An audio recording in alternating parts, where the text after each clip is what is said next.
Now, part 6 of the Steelers Suck series. And this time, it's about our Mitch McConnell Rooney II. And so over the past couple of years, I think it's pretty obvious that, number one, the guy that doesn't care, right? I mean, he doesn't care at all. And number two, he only knows about the business side of things and nothing about football. And you see, and it's quite obvious, and it's quite clear that, who I have on the left side of the thumbnail with Art Rooney Sr., who is Art II's grandfather, and of course Dan Rooney, who is Art Rooney II's father. Right? But now, in this video, it's gonna be about why we need an owner who not only knows about football, but one that also cares. And cares about, winning. So throughout the years, right, not only have we been getting our ass beat in the first round every time we make it, it's either that or we fall just short of the playoffs, right? But now, Art II, right? Every time our season ends like that, what does he do? He makes no change at all. He continues to act like everything's fine. And I mean, it's other than Matt Canada, when was the last time he fired a coach? Or better yet, when was the last time he even issued any strong wording to a coach? That's right, never. You want to know why? Because he doesn't care. And he doesn't know shit about football. He doesn't. He still thinks Tomlin's a great coach. When I think everyone who doesn't live under a rock can see that he sucks now. And it's I remember that one time back in let's say 2022. We were going into our bye week at 2-6. And when I went to the Steelers YouTube page, one of the videos I see is this ass clown, this so-called owner who doesn't care about the team at all. He goes on this facility tour, through his office, through the Steeler facilities, through all the pieces of history and all that, acting like everything's fine, right? That's what he does. He goes on a Steelers history / facility tour. Instead of calling out the bullshit that was going on with the team. That's what he does, with the team sitting at 2-6 at their bye week.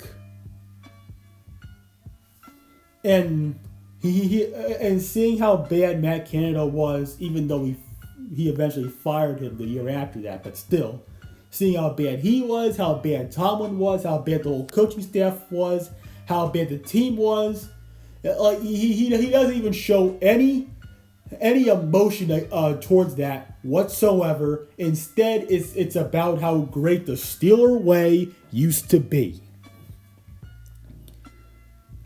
And you mean to tell me that this guy is our owner? Fuck out of here. Cause hey, I wish I could have this guy as my boss. A part of me wishes that.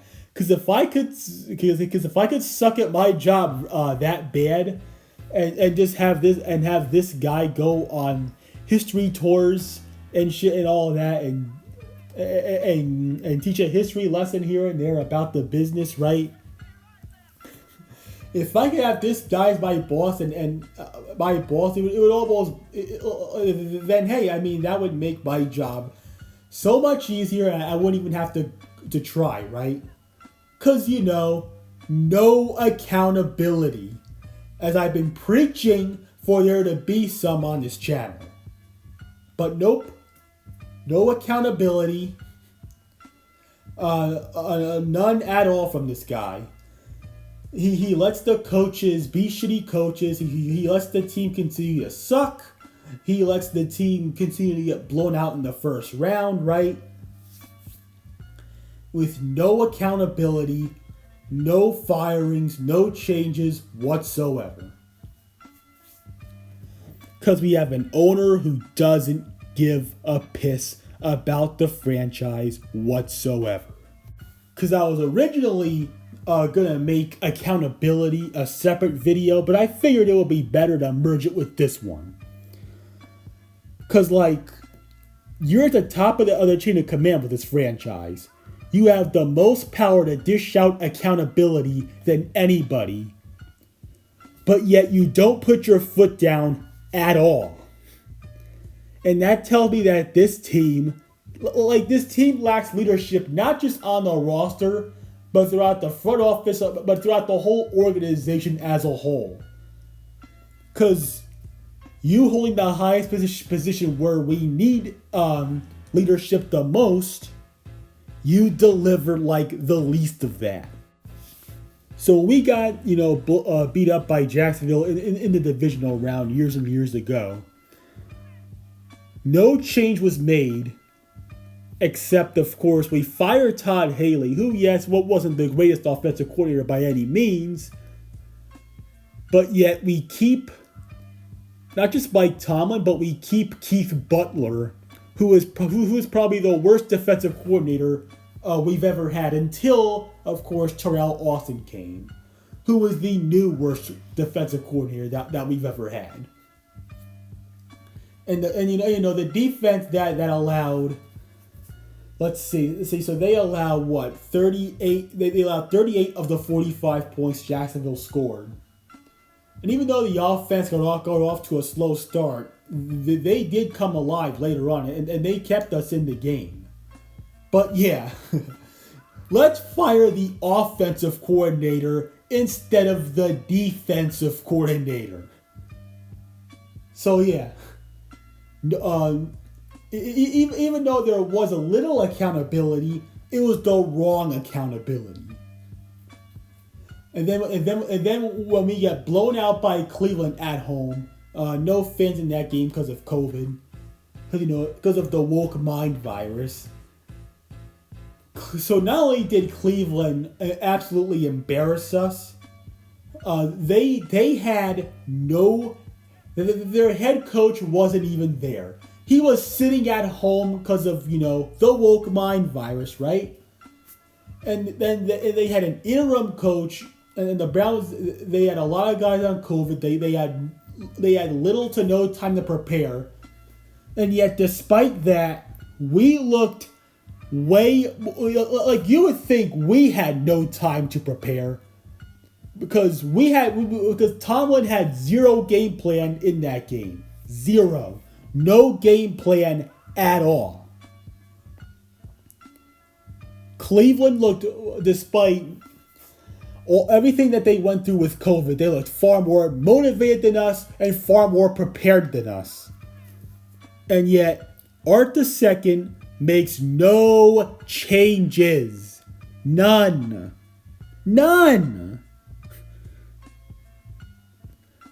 This guy is worse than Jerry Jones, because at least Jerry Jones understands football. He may not be, he's not that great of an owner by any means, don't get me wrong. But he at least has some sort of understanding for football. Art Mitch McConnell Rooney II has absolutely zero understanding of the game at all. None whatsoever. He is by far the worst owner in the game, and probably all of sports. And it wasn't just the embarrassing playoff loss either. It was the way we collapsed after an 11-0 start. But yeah, the collapse, the blowout loss to the Browns at home in the playoffs. And guess what? Everybody escapes accountability per usual. And the year after that, I mean, we went 9-7-1. Ben's last game was really, that's to no surprise, a blowout loss to Kansas City in the wild card round. Because let's be real, I think everybody knew we would lose that game. But yeah, as I've said many times before, everyone knew we would lose that game. But yeah, and there was, and with how bad the run defense was, there was no change there. With how bad the offensive play calling was, again, no change there, no accountability whatsoever. 2022 season I already addressed. Then 2023, we start out 7-4 going into December. That was right after the one time we finally fired a coach during the season, right? And then what do? We lose to a 2-10 team in back-to-back home games. Like, look, if Tomlin did that on like any other team, after that atrocious abomination of a Thursday night football game we had against the Pew-Stinkland Deflatriots, which I say all the time, I will never forgive Mike Tomlin for that. Never. I will never, ever, ever forgive him for that loss. Because of how bad it was. And it was against my most hated team with me in attendance.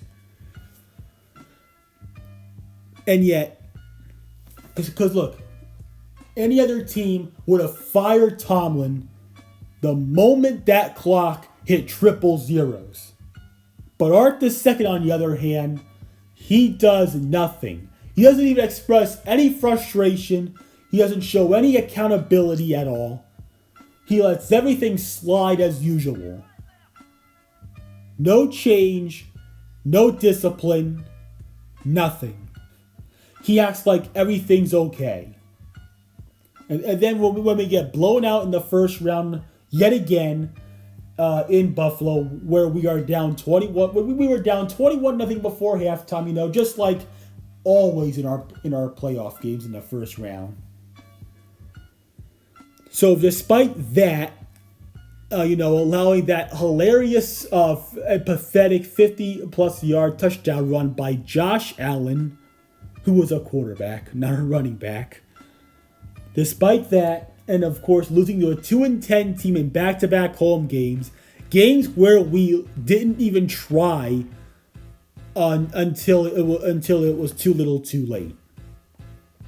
Yet, there was no accountability, no change at all.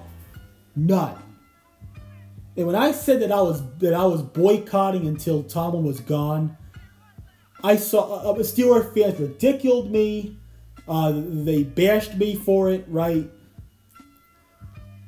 All because I wanted accountability for the bullshit that happened towards the end of that season. And then even in 2024, where we started out 10-3 and then go through a 5-game losing streak to 10-8, including the per usual first round blowout loss, Art Biden II made it clear that there would be no change. Yeah. Like, I mean, I don't know what to say. This guy he's got to go. He needs to sell the team. If he doesn't care, he should sell the team.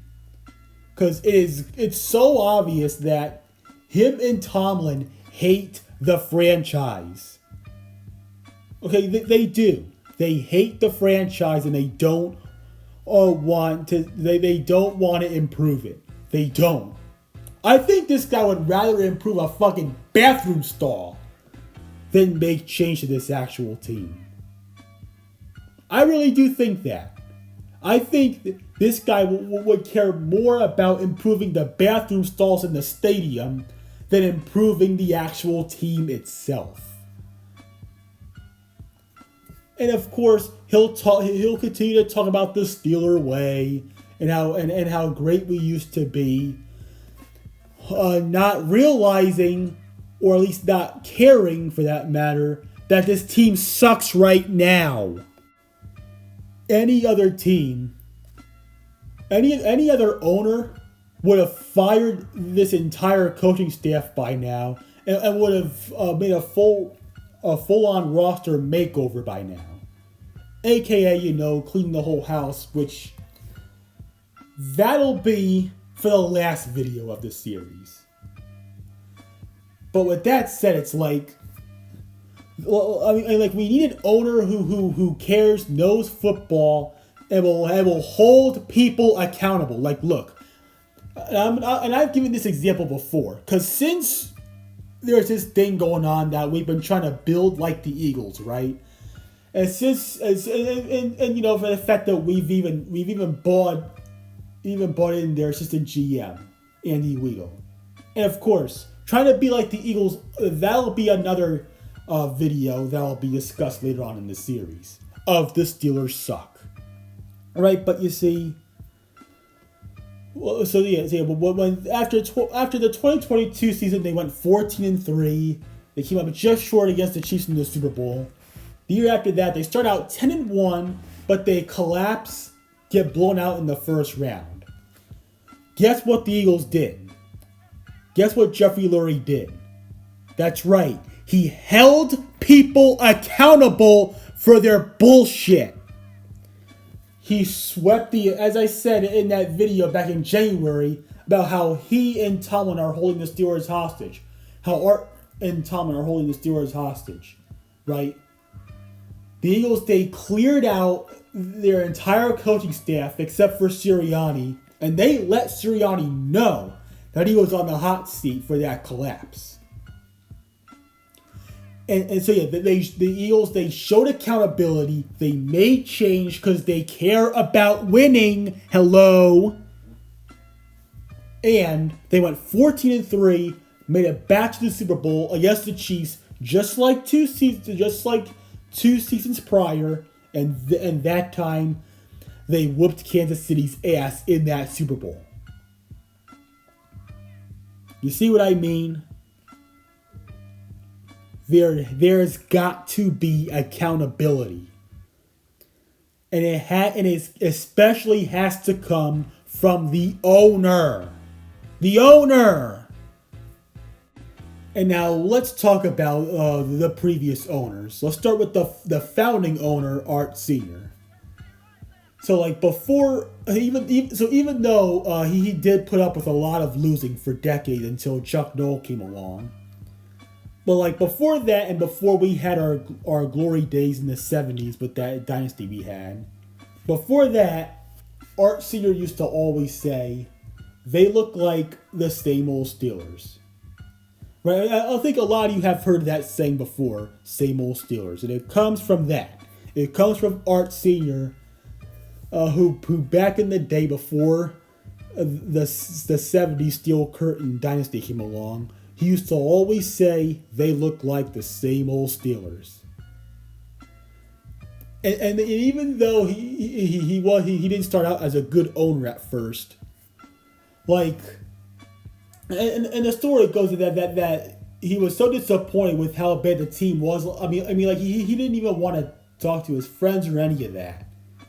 And that showed that, he at least had negative emotion for how bad the team was back then.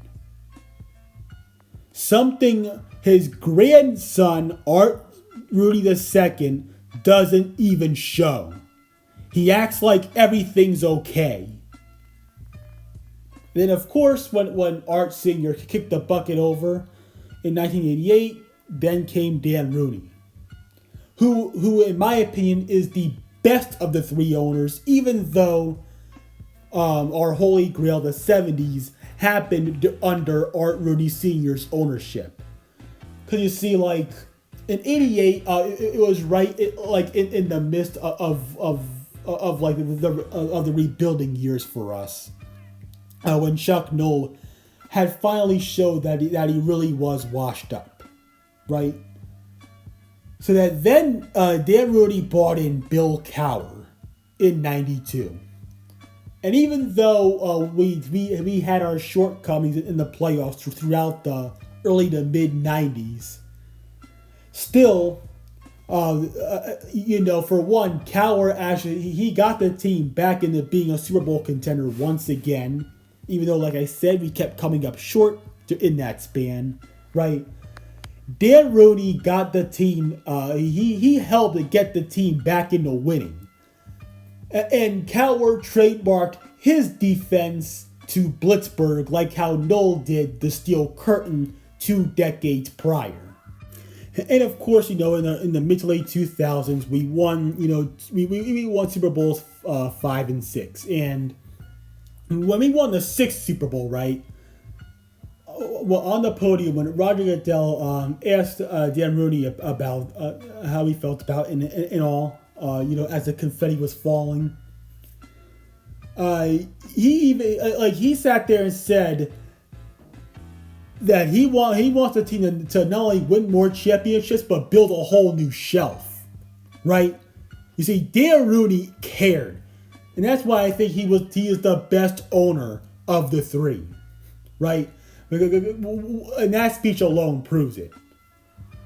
Because not only did he know football, not only did he know what decisions were right for the most part. He wasn't perfect, but for the most part, he made good decisions to keep the team going, and to keep the team going as far as contending for a championship. But yeah, that speech alone, when he said that he not only wanted the team to win more championships, but build a whole new shelf so they can make room for more championships. You would never ever hear Art Rooney II say that.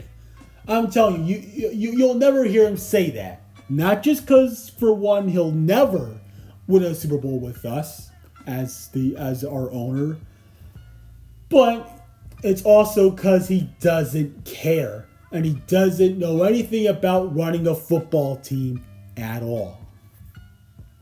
And even though Dan Rooney hiring Tomlin as head coach back in 2007 was the one big mistake that he really made, and probably the biggest mistake that the franchise has ever made in its whole history, right? Like, Mike Tomlin was obviously a Rooney Rule hire.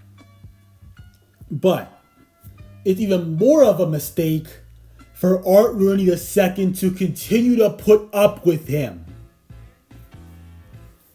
Because you can see like the Rooney Rule back then when Tomlin got hired, it had a much more qualified climate then than it does now.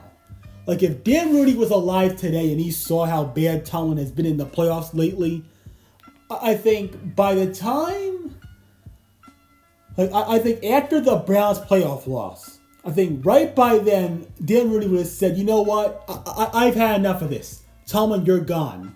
Thank you for what you've done, or whatever that you've done, if that you've done. But after this, you're fired, and you can take your entire coaching staff with you. Dan Rooney, I'm telling you, like he would if he was alive today, he would realize just how bad the Rooney Rule has become nowadays and how outdated it is now. Because 17 plus years ago, it was worth it, but nowadays it's cooked. It's ran its course. It's more than ran its course. But Art II continues to put up with it. He continues to let Tomlin do what he does, hold the team back, hold the team hostage, get blown out in the first round. And of course, as I've been saying in this video, no accountability. None. And you wonder why this team hasn't won a playoff game since Dan Rooney's passing. It's because Art II doesn't have any clue on how to run a football team. He doesn't. All he cares about is finances, and that's why our stadium is no longer known as Heinz Field, even though I'm still going to be calling it that. But yeah, all he knows is just the business side of things and nothing about football. And I understand that owners have to know the business side of things more than anybody. But at the end of the day, Art, you are the owner of a football team. A professional football team, in case you didn't know. But anyways, that'll pretty much do it for this video, as Art II has not won a single playoff game as our owner. I should add that in. But yeah, that'll do it for this long ass video. Part 6 of the Steelers Suck. I'm out.